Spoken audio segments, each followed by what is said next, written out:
नमस्कार दोस्तों, स्वागत है आपका डीप नॉलेज में। आज मैं आपको कुछ सवाल देना चाहता हूँ, कुछ सवाल जिनके जवाब नहीं होंगे, लेकिन जो अपने आप में आपको एक फोर्स दे सकता है, एक मोमेंटम, एक ऊर्जा, बहुत तेज़ और बहुत गहराई में जाने के लिए। और इसलिए देना चाहता हूँ ये सवाल क्योंकि मुझे लगता है हम लोग बहुत कंफ्यूज्ड हैं। हम लोग आपस में जो भी बातें करते हैं, आजकल तो इंटरनेट का ज़माना है, कमेंट्स का ज़माना है।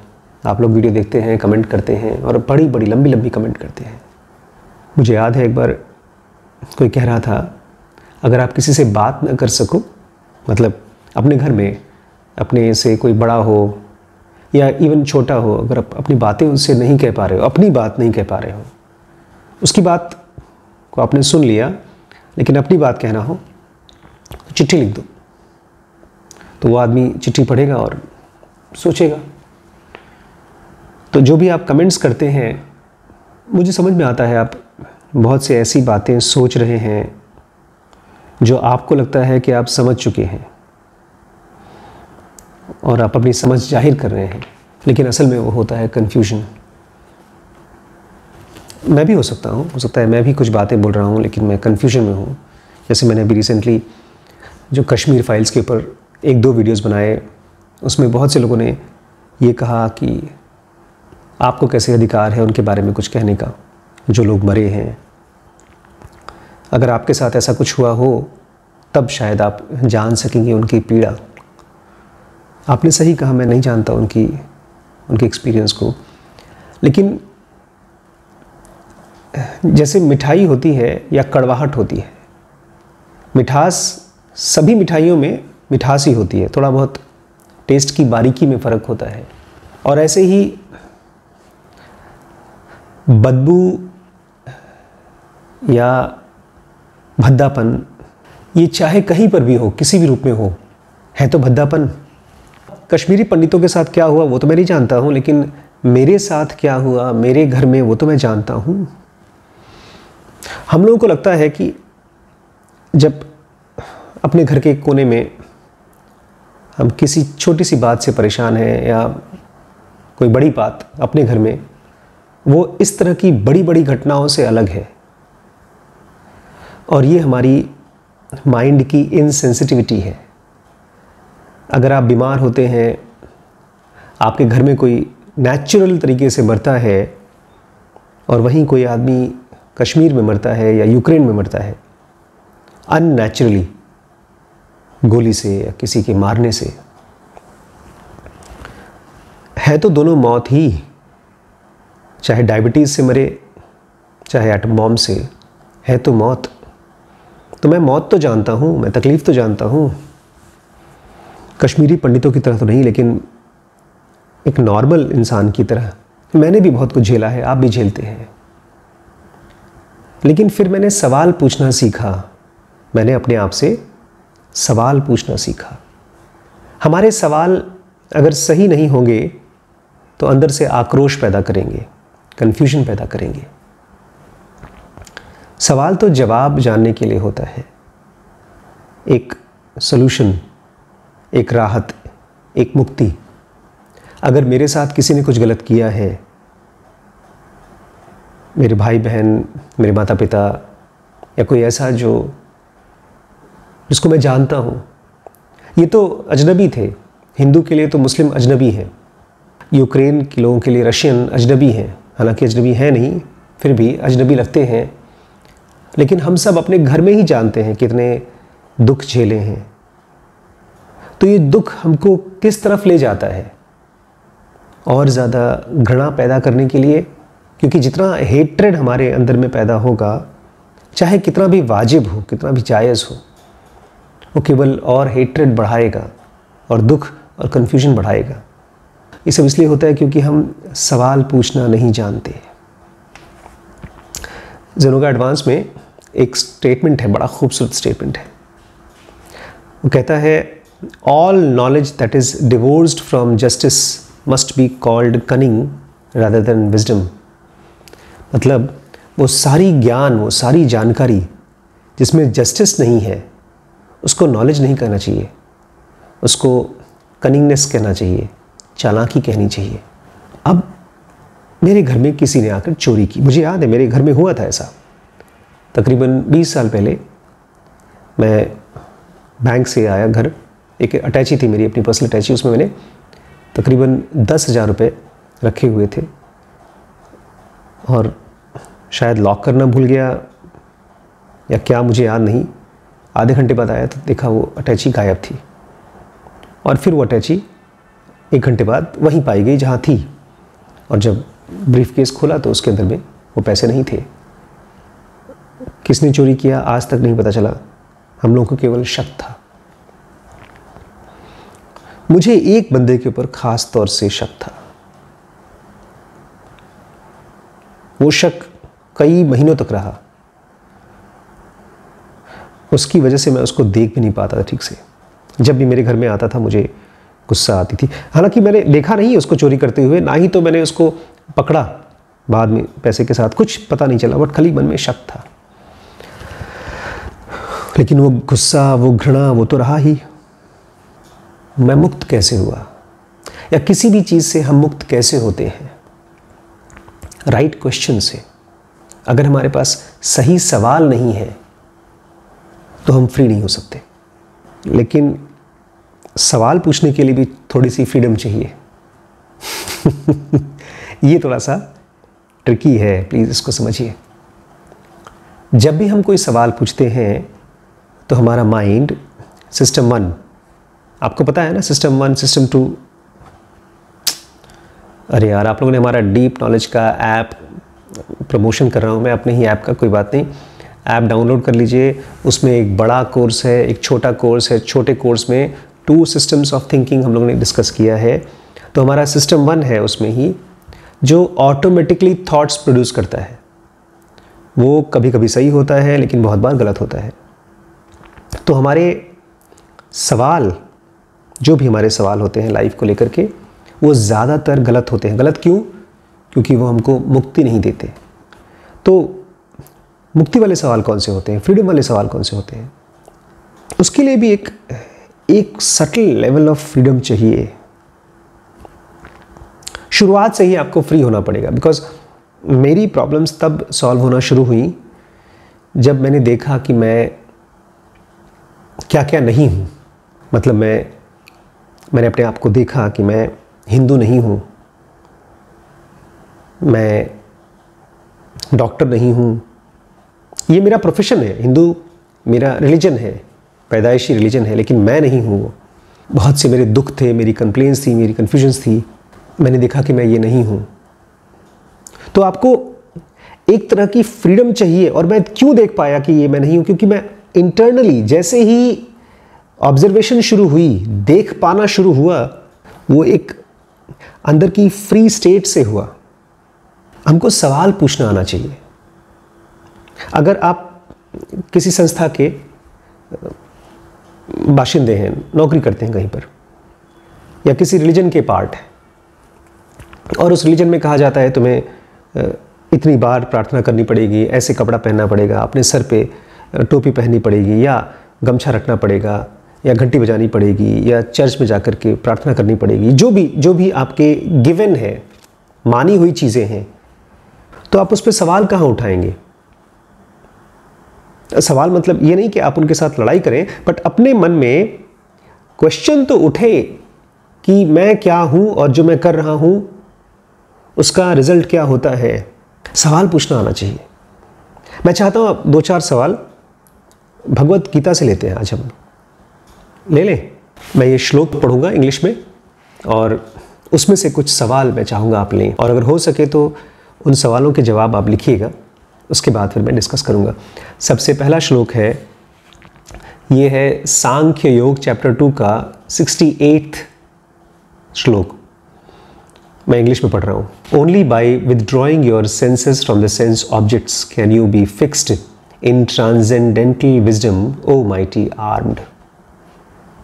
कृष्ण कह रहे हैं, अर्जुन, केवल जब तुम अपने इंद्रियों को इंद्रियों के विषय से, सेंस ऑब्जेक्ट से अलग कर पाओगे, विदड्रॉ कर पाओगे, तभी तुम अपने आप को ट्रांसेंडेंटल विजडम, मतलब उस ज्ञान के अंदर में स्थित कर पाओगे जो कि इस दुनिया से बियॉन्ड है, इस दुनिया के परे है।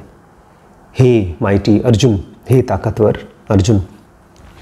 इसमें मैं चाहता हूँ आप ये 2 सवाल लें। सेंस क्या है, मतलब हमारी इंद्रियां क्या है, और हमारी इंद्रियों का विषय क्या है। और इसी के साथ साथ ये भी पूछें अपने आप से मतलब तुरंत नहीं, इसको कुछ दिन का टाइम दें, कुछ हफ्ते, कुछ महीने, और ये भी पूछें कि ये ट्रांसेंडेंटल विजडम क्या है, इंद्रियां और इंद्रियों का विषय क्या है। पहले लिखिए, आप कमेंट करिए, लिखिए, फिर मैं बताता हूँ। कल हमने फिल्म देखी RRR। उसमें लड़ाई झगड़ा जिस तरह से राजा मौली जी ने दिखाया है, वो हमारी आँखों के लिए सेंस ऑब्जेक्ट था, इंद्रियों का विषय था। जो चीज़ हमको पूरी तरह से भटका दे, अपने अंदर में एब्जॉर्ब कर ले, वो है सेंस ऑब्जेक्ट। चलिए, वो तो एक अच्छा एक्सपीरियंस था। अगर आप घर पे हैं और कोई चीज़ आपको डिस्टर्ब कर दे, या बाहर हैं, घर पे कहीं भी, आपके दोस्त की बेटी ने टॉप कर दिया क्लास, अपना स्कूल टॉप कर दिया, उसकी सिलेक्शन किसी बड़े कॉलेज में हो, किसी बड़े कंपनी में हो गई, बहुत अच्छी नौकरी कर रही है, और इस बात से आप डिस्टर्ब्ड हो गए। किसी भी बात से आप परेशान हो जाए, और परेशान होने का मतलब बहुत ज़्यादा ऐसा परेशान नहीं होना कि हार्ट अटैक हो गया, एंग्जाइटी हो गया, ऐसा परेशान होना नहीं। कृष्ण कहते हैं कि जब तुम अपने आप को इंद्रियों के विषय से अलग कर पाओगे, तब तुम ट्रांसेंडेंटल विजडम, ये विजडम के बारे में अभी मैं पढ़ा रहा था किसी को, कृष्णा जी कहते हैं एक ऐसा स्टेट जिसमें रियलिटी होती है, ट्रूथ होता है, जो अभी यही है। आप मेरी बातें सुन रहे हैं, लेकिन अगर सुनते सुनते नींद आ जाए तो आप एक दूसरे स्टेट पे चले जाएंगे, नींद की स्टेट पे चले जाएंगे, सुषुप्ति में। लेकिन एक ऐसा स्टेट है जिसमें थॉट्स के बियॉन्ड चले जाते हैं, नींद से बियॉन्ड चले जाते हैं, लेकिन कुछ अलग होता है, कुछ अलग, जिसको कृष्ण कहते हैं ट्रांसेंडेंटल विजडम। एक ऐसी समझ जो सोर्स है सारी समझदारी का, सारी प्योरिटी का, सारी अच्छाई का। और वही है, चूंकि वो हर चीज़ को समझ सकती है, इसलिए वो आपको एक मुक्ति का एक्सपीरियंस भी देती है। मुश्किल लग रहा है क्योंकि आपने सवाल पूछना नहीं सीखा है। ये जो इंद्रियां और इंद्रियों का ऑब्जेक्ट, ये थियरी नहीं है। कल रात को 2 बजे हम लोग वहाँ से आए थिएटर से, रात की टिकट थी, और करीब 3 बजे सोए, और आज दिन भर नींद आती रही। तो नींद क्यों आ रही है? क्योंकि रात को इंद्रियों के विषय के साथ खो चुका था, और उसका हैंगओवर अगले दिन था। किसी भी त्यौहार के दिन या किसी भी स्पेशल डे, जब आप बहुत ज़्यादा खाना ठूस लेते हैं अपने पेट के अंदर में, तो वो इंद्रियों के विषय के साथ खोया रहता है। अभी मैंने आपसे पिछली बार वीडियो में कहा था, एक सज्जन से मैं मुलाकात हुई भी बॉम्बे में, तो बोल रहे थे कि मैंने सिगरेट ऐसे ही पी रहा हूँ, देखने के लिए कि क्या होता है। मैंने पूछा क्या होता है, तो बोलते हैं बस थोड़ा सा अच्छा लगता है। तो थोड़ा सा अच्छा नहीं लगता, वो इंद्रियों के विषय में खोई रहती हैं। अभी आज कोई मुझसे पूछ रहा था कि मेरे माता पिता मुझे बहुत मिस करते हैं, मैं फ़ॉरेन में हूँ, पेरेंट्स इंडिया में हैं, तो पेरेंट्स बहुत दुखी होते हैं, परेशान होते हैं। तो पेरेंट्स के लिए ये बच्चे इंद्रियों का विषय है, सुख है। लेकिन ये तो जैसे आपने कहा ना, थियरी है। किसी परेशानी को समझोगे तब तुम जानोगे वो परेशानी तुम्हारे अंदर है, उस परेशानी का असर तब तुम समझोगे। लेकिन ये तो परेशानी हम सब के अंदर में है। इंद्रियों के विषय के साथ एक्सपेरिमेंट करना तो हम अपने घर में कर सकते हैं, बहुत छोटी छोटी चीज़ों के साथ कर सकते हैं। देखिए, कोई ऐसी चीज़ करके देखिए जिसमें इंद्रियों के विषय के साथ आप खो नहीं पा रहे हैं, अलग हो जा रहे हैं बार बार। इसको आपकी भाषा में बोर्डम कहते हैं। कोई ऐसी चीज़ जिसको करते करते आप बोर हो रहे हैं। आप अपनी सांस पे ध्यान देते हैं, आप कोई किताब पढ़ रहे हैं, गहरी किताब, या हो सकता है आप मैथ्स की प्रैक्टिस कर रहे हैं, या आप कोई प्रॉब्लम के ऊपर सोल्यूशन कर रहे हैं। आजकल हम लोग जो डीप नॉलेज ऐप है उसके ऊपर बहुत ढेर सारे फीडबैक्स खोज रहे हैं। आपके पास भी अगर फीडबैक हो तो प्लीज़ बताइएगा, ताकि वो और ज़्यादा इंट्यूटिव हो सके और ज़्यादा बेहतरीन हो सके यूज़ करने के लिए। तो जब भी आप ऐसी कोई काम करते हो जिसमें आपके माइंड को कॉन्शियसली सोचना पड़ता है गहराई में जाकर, तो वो ऐसी स्टेट है जिसमें आप इंद्रियों के साथ अलग होते हैं, विषय में खोते नहीं हैं। इंद्रियों का विषय में खोना रुकता है, कम होता है। तो आप ये सवाल पूछिए अपने आप से, सेंसेस और सेंस ऑब्जेक्ट क्या है और ये ट्रांसेंडेंटल नॉलेज क्या है। क्योंकि ट्रांसेंडेंटल नॉलेज सोचा नहीं जाता, विचार नहीं किया जाता, वो उतरता है आकाश से नहीं, हमारे ही मन की किसी ऐसे कोने से जिसको हम मन कह ही नहीं सकते। इसीलिए उसके लिए कृष्ण ट्रांसेंडेंटल शब्द यूज करते हैं। What is darkness for ignorant beings is daylight, a time of awakening for those with self-control. What is daylight for the ignorant is the dark of night for the sages who see.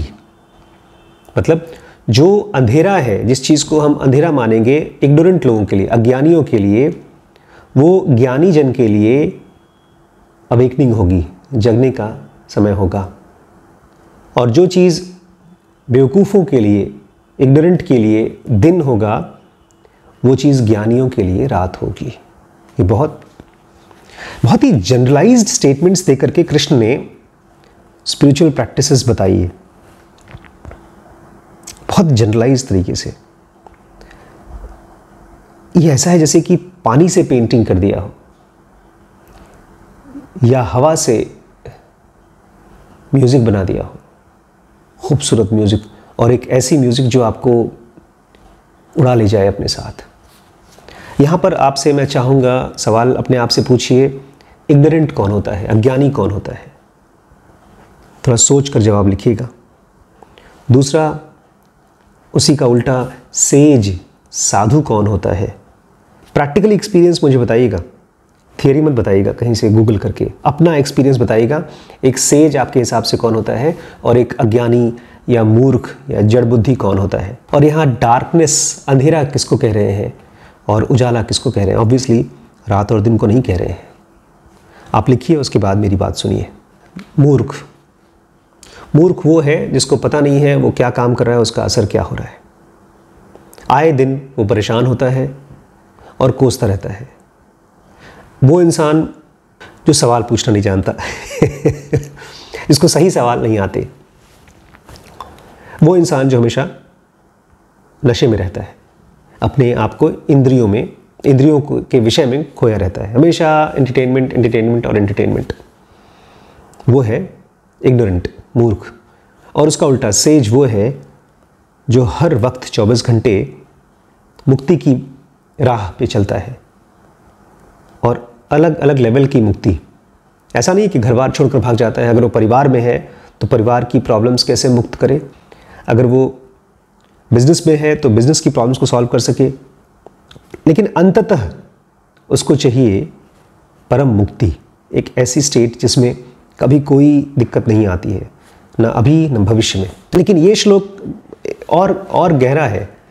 जो चीज़ बेवकूफ़ों के लिए अंधेरा है वो समझदारों के लिए, ज्ञानियों के लिए उजाला है। अब आप में से बहुत से लोग बताते हैं कि जब मैं आँख बंद करती हूँ या करता हूँ तो कुछ दिखता ही, नींद आ जाती है। ये आँख बंद करने का तरीका, ये जो मेडिटेशन है, ये आँख बंद करने से नहीं होता है। जब आप किसी की बातें सुनते हैं और आपको तुरंत गुस्सा आ जाता है किसी बात पर, तो वो गुस्सा है मन का अंधेरा। अगर किसी चीज़ को देख करके आपको लगता है जेलसी या दुख, तो वो है अंधेरा। तो जो चीज़ एक मूर्ख के लिए अंधेरा है, कंफ्यूजन है, वही चीज़ एक ज्ञानी के लिए ऑब्जेक्ट ऑफ कॉन्टेम्पलेशन है। वो उसके ज़रिए और गहरे सोचता है। ये बहुत ख़ास चीज़ है।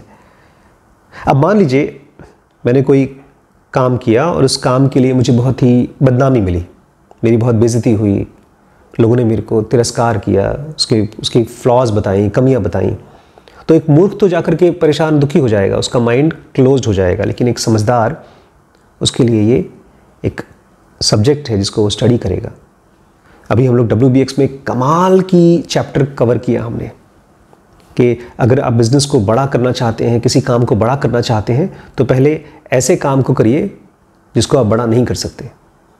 ये इस अकेले ज्ञान के लिए, इस अकेली बात के लिए मैं 10 लाख रुपए खर्च कर सकता था।